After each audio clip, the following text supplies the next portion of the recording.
While playing around with your body in your yoga class, trying new shapes and how different things feel on your body, it's still important to know right alignment on poses, especially when we're doing sun salutations. Because we're repeating the same thing over and over again, our body might memorize it the wrong way, which can lead to being hurt or getting an injury. Sun salutations or Surya Namaskars is a series of yoga poses that is traditionally practiced in a yoga class as a warm-up or a standalone practice. In this video, I'll go through most common ways of practicing sun salutation A, and we'll go into common mistakes. And first common mistake is an absence of a warm-up.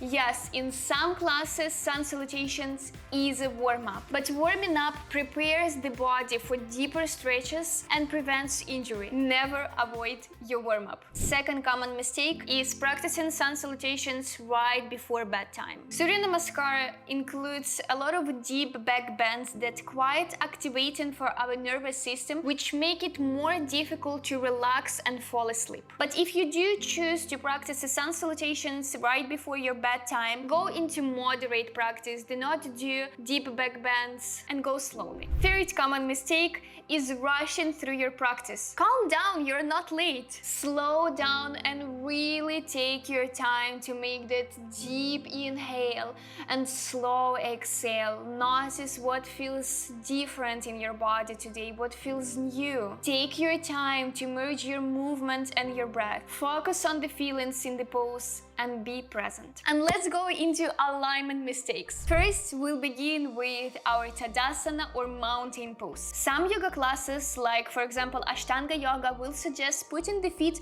together, but bringing the feet hip-width apart will bring more stability and balance into your practice. In Urdhva Hastasana or upward salute, do not shrug your shoulders up. Rather, release your shoulders down, but keep your arms active and shoulders relaxed. In forward fold or Uttanasana, bend your knees as much as you need to release your hands down to the floor. Relax your neck and feel that your spine and your neck is in one line, and stretch the crown of your head down to the floor. Relax here.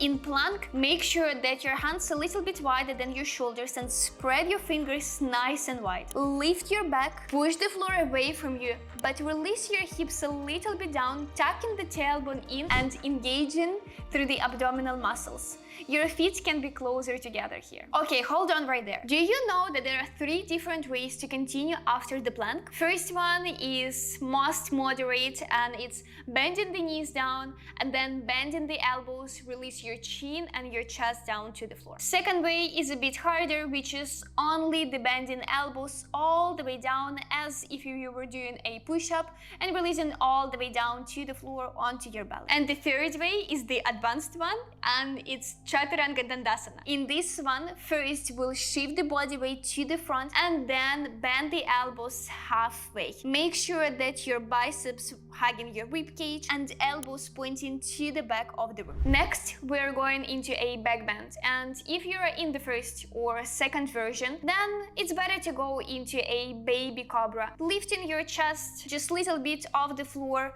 belly down on the floor and toes are untucked. And if you're in chaturanga dandasana, then push the ground away from you, lift your chest, straighten through the arms into upward facing dog. In all of the back bends, most common mistake is shrugging the shoulders up, causing unnecessary strain and tension on the shoulders and the neck.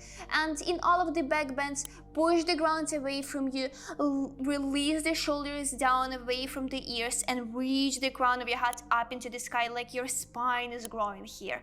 Open your chest and expand. Another common mistake in a back bend is dropping the head to the back, which also not the nicest thing to the neck. Rather, keep your chin parallel to your chest and your gaze straight ahead or diagonally up. And before going into downward facing dog, first tuck your toes on the floor, squeeze your inner thighs and inner glutes, engage through the core, bring the ground away from you and lift your hips up and back. In downward facing dog, always bend your knees as much as you need to feel the extension of your spine. This pose is not for stretching stretching the hamstrings, it's actually for the spine extension. Relax your neck and again feel that your neck and your spine is in one line. And do not forget that a full round of sun salutations ends the way we began, in a Tadasana.